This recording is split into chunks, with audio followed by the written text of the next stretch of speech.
بالآخر وزیر خزانہ اسحاق ڈار کی پریس کانفرنس ہو ہی گئی۔ لوگ کہتے تھے اننا منہ مرکیاں پائی ہیں، چپ کر کے کیوں بیٹھے سو جناب، انی تسی تنقید برداشت کر رہے ہو، کچھ تو بولو۔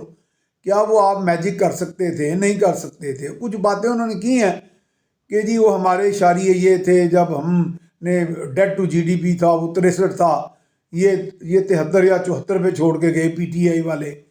پھر انہوں نے اور بھی سارے اس طرح کے اشاریے بتائے، تو اشاریوں کی جنگ میں تو واقعی ڈار صاحب کو شاید ہی کوئی مقابلہ کر سکے۔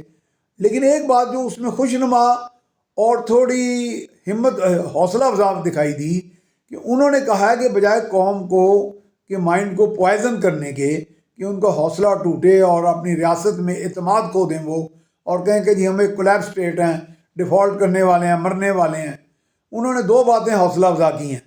ایک تو یہ کہ اللہ تعالیٰ نے ریاست قائم کیا ہے، وہ اس کو قائم و دائم رکھے گا، اور قائم و دائم میں ڈیفالٹ سے بچنا بھی شامل ہے۔ میں سمجھتا ہوں کہ جب قائم و دائم رہے گا ملک تو اس کا مطلب تمام چیلنجز سے کو عبور کر لے گا، اس میں سے نکل آئے گا۔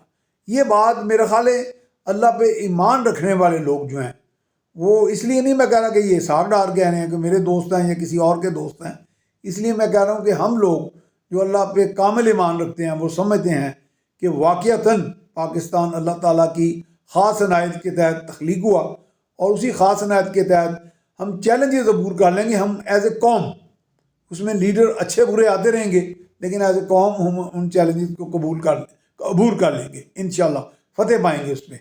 اور رہ گئی بات دوسری کہ انہوں نے یہ کہا ہے کہ وہ اپنی ٹیم کے ساتھ عمران خان خود یا ان کے 2-3 finance minister, finance experts, economic expert کتابیں لے آئیں، اکنامک ریویو لے آئیں، سب کچھ لے آئیں اپنے پاس ساتھ لے کے، اور میرے ساتھ اوپن مذاکرہ کر لیں۔